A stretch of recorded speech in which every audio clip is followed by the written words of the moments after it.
என்று சொன்னால் இந்த பேஸ் ஹாஸ்பிட்டலும் கேன்சர் யூனிட்டும் சேர்ந்து தெளிப்படையில் இயங்கிக் கொண்டிருக்குது. அதில் மாகாண சபையின் அதிகாரத்திலும் மத்திய சபையின் அதிகாரத்திலும் போதனா வைத்தியசாலையும் கூட ரெண்டும் சேர்ந்து தான் அதை இயங்கிக் கொண்டிருக்கு. இப்போ என்னென்னு சொன்னால் இப்போ நோயாளர்கள் எண்ணிக்கையும் கூடிக்கொண்டு வருகிறது. அதே நேரத்தில் நோயாளர்களுக்கு சில கஷ்டமாயும் இருக்குது. அந்த மாகாண சபையில் ஒதுக்கப்படுற நிதி, அதாவது மாகாண சபையால் மாவட்டத்தில் இருந்து எல்லா வைத்தியசாலைக்கும் வார நிதியில 40-45% நிதி புற்றுநோய் வைத்தியசாலைக்கு ஒதுக்கப்படுகிறது. அதனால இருக்கிற ஏனைய வைத்தியசாலைகளுடைய அபிவிருத்திகள் நடவடிக்கை எல்லாம் பாதிக்கப்படுது. அதோடு சேர்ந்து யாழ்ப்பாணம் போதனா வைத்தியசாலையிலிருந்து 4 கோடி ரூபாய் சம்பளமாகவும் 15 கோடி ரூபாய் மருந்தாகவும் அந்த வைத்தியசாலைக்கு வழங்கப்பட்டு கொண்டிருக்கு. இப்ப நோயாளர்கள் எண்ணிக்கை அதிகரிக்கப்படுறதாலும் நோயாளர்கள் இதுக்காக மகாரங்கம் ஹாஸ்பிட்டலுக்கு தான் போக வேண்டி இருக்கிறாலும் இதை நாங்கள் மத்திய சுகாதார அமைச்சர்களை கொடுக்கிறதால இந்த வைத்தியசாலையை இன்னும் முன்னேற்றி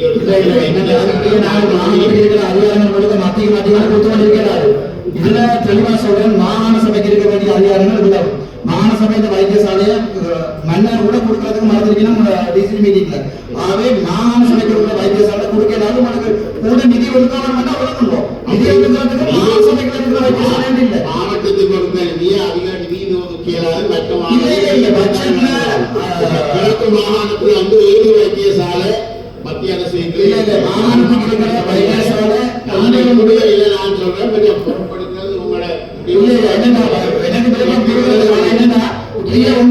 மாகாண சபைகள் முழு அதிகாரம் மாகாண சபைகளை இது இயங்க வேணும். மாகாண சபை எலெக்ஷன் வைக்க வேணும். இது மாகாண சபைகளை இந்த வைத்தியசாலை இயங்க வேணும். தெளிவான ஆதார வைத்தியசாலை உடனே மத்திய கொடுக்கிறார்.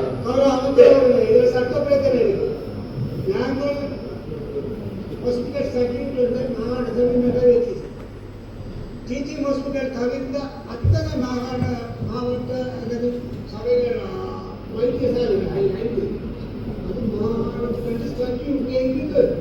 நீங்கள் மாற்ற அப்ப நீங்கள் என்ன செய்ய மாகாண சபைக்கு இருக்கிற ஒரு வைத்தியசாலையை மத்திய கொடுக்கிறாரு. அது நான் அவைத்தலைவரோட கற்றுக்கொண்ட நேரம் இது மாநில அதிகாரம் முழுக்க கொடுக்கறதுக்கு சமம்.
சென்ட்ரல் கவர்மெண்ட்டுக்கு கொண்டு போகிறத ஆனால் கேன்சர் யூனிட் மீது மத்திய அரசு கிட்ட தான் முடியுது. சரிதானே? அதில் பேஸ் ஹாஸ்பிட்டலில் இருக்கக்கூடிய ஏனைய ஃபெசிலிட்டிஸை கேன்சர் யூனிட் பாதிக்கிறதாக ஆகும். அதுக்குரிய தேவைப்படுகின்ற அந்த நிதியும் மாகாண சபை கூட போகும். கேன்சர் யூனிட்டை மட்டும் ஒரு ஸ்பெஷல் யூனிட்டாக மத்திய அரசு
இங்கே நடக்கிற பிரச்சனைகள் வந்து நீங்கள் அந்த கேன்சர் யூனிட்டுக்கு தேவைப்படுகின்ற எளிமைய வசதிகளை வந்து நீங்கள் ஏற்படுத்தி கொடுக்காமல் இருக்கிறதால மாகாணத்துக்கு கீழே இருக்கக்கூடிய தெல்லிப்பளை பேஸ் ஹாஸ்பிட்டல் வந்து அதில் வந்து செய்ய வேண்டியிருக்கு.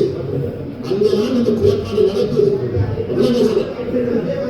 சொல்றேன். அப்ப இதுல இருக்கிற பிரச்சனை வந்து நீங்கள் அந்த கேன்சர் யூனிட்டுக்கு தேவைப்படுகிற கேன்சர் யூனிட் அந்த கேன்சர் யூனிட் வந்து ஏற்கனவே வந்து மத்திய அரசு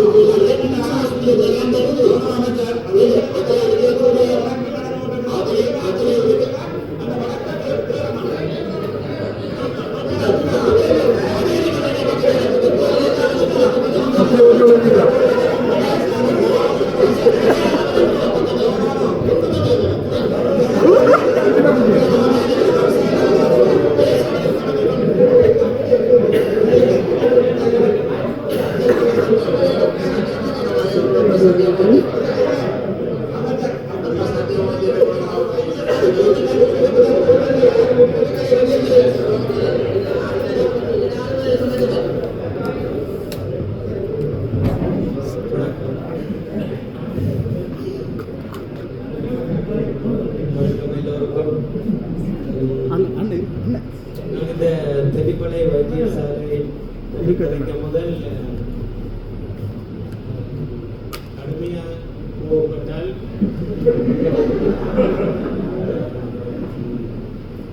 ஒரு 100 நாள் ஆயுள் குறையும்.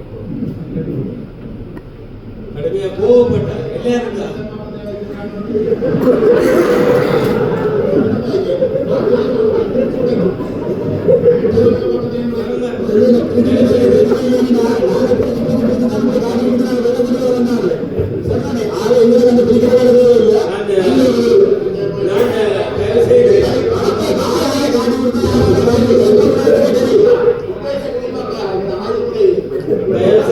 இது உண்மையான விடயா. ஏனெனில் பொதுநா வைத்தியசாலையில வந்து எங்கட வயதானவர்கள் திடீரென்று ஸ்ட்ரோக்கால தினசரி வாரார்கள். அது முக்கியமா நான் கண்டுபிடிக்கிறேன்.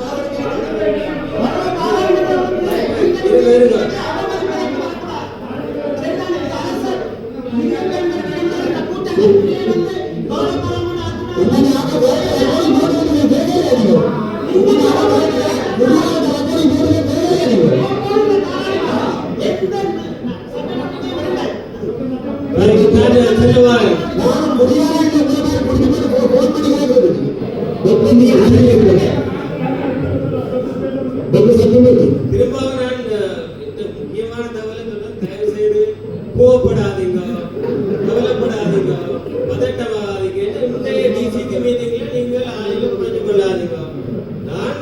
நான் சுத்தி கோவப்படுறேன். இப்ப நான் இதை முதலே ஆயுதத்தோட வந்தால நான் இன்று முழுவதும் சிரித்த வண்ணமே இருக்கிறேன். நான் இனி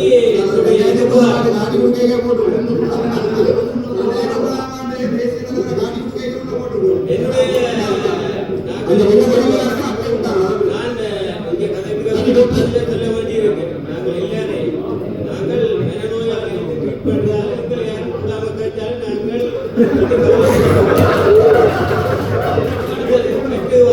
தெல்லிப்பள வைத்தியசாலை கேன்சர் யூனிட்டை கட்டுறது இல்ல உங்களுக்கு சில வைத்தியர்களுக்கு தாங்கள் மனநோயாளிகள் என்ற விளங்குகிறது. அதனால இன்னொரு டாக்டரா தான் சொல்லணும். அதனால ஒரு டாக்டரா சொல்ற சில மனநோயாளிகள் கண்டேன் கதைக்கிறோம். நேர பேர் பண்ண சாப்பிடணும். தெல்லிப்பள கேன்சர் தாங்கள் மனநோயாளிகள் விளங்குகிறது. தெல்லிப்பள கேன்சர்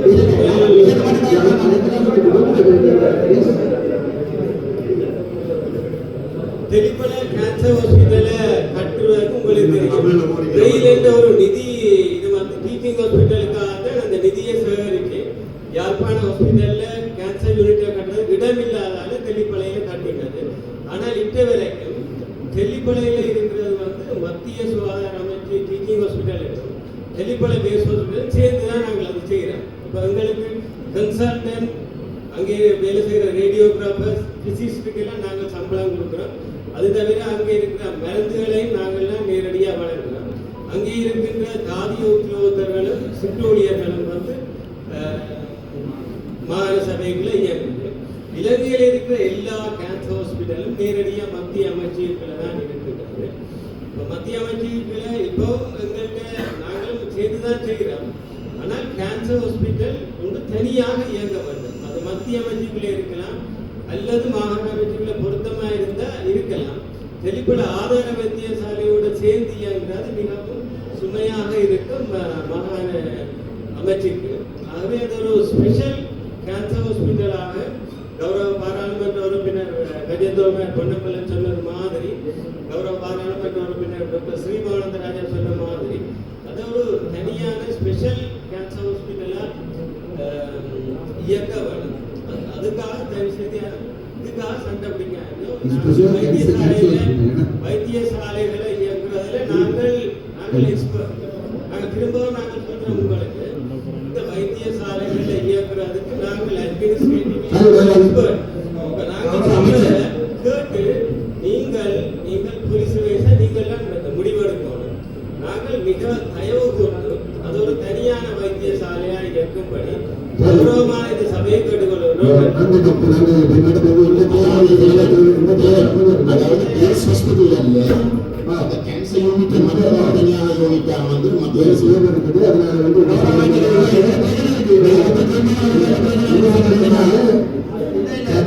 பேசப்பட்டு அது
வந்து பெரும்பான்மையான ஆதரவு வந்து உண்மையிலே வந்து சரியான லிமிட்டா இருக்குங்கிறத இருக்கும். அதே உண்மை. அதுல இருந்து அந்த லிமிட்டாக மாற்றுறதுக்காக எனக்கு நிறைய டிசிஷன் எடுக்கும். அதே ஸ்பெஷல் யூனிட்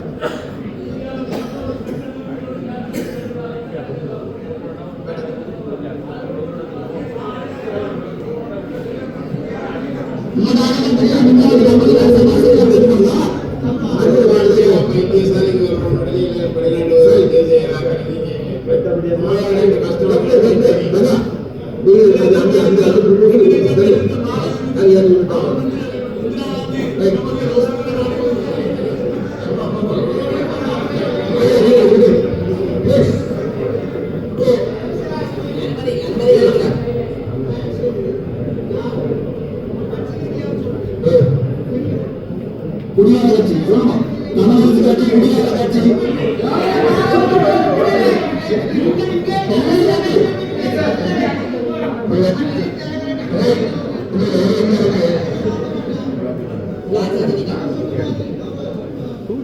அப்படியே நான் பாருங்க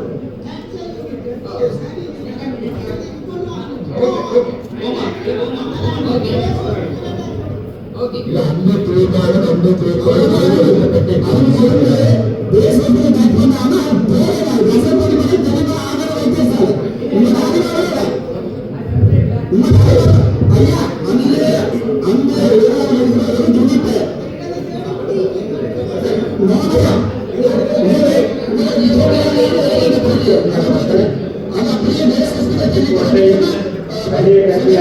அந்த புதிதாக உருவாகும் பட்டுக்கோட்டை வலய கல்வி அலுவலகத்திலே புதிதாக உருவாகும்.